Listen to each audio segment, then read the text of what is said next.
Ito palang center spring ko ay stock ng Easy Ride RS, yung mga dati kong stock.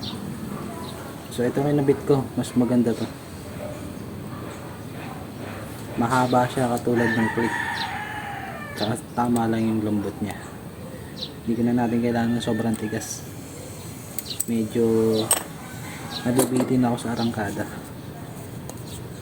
Syempre dahil 2 bulbs lang tayo, kailangan natin medyo malalambot na spring para makarangkada agad tayo. Yan, punas-punas lang tayo. Tatamad daw maglinis. Lagyan natin ito ng grasa.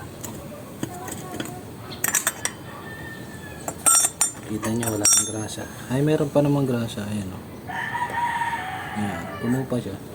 Pero papalitan ko nito.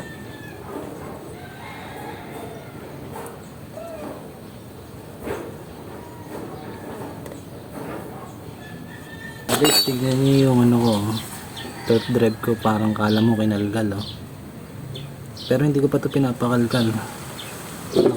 Itong dulo niya nakapaganon na siya, paganon sadya.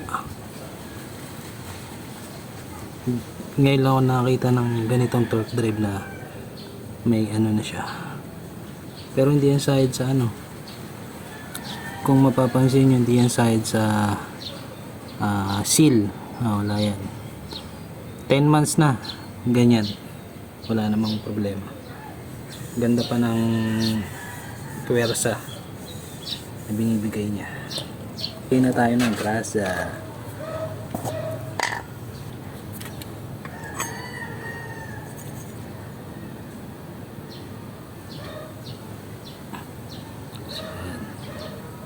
Pupunuin nyo lang yan, kailangan puno.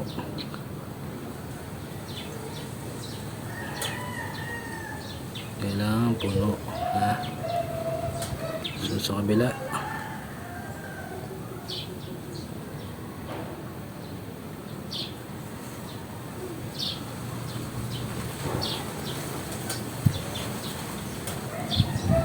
so yung mga excess na grasa, pupunasan natin yan.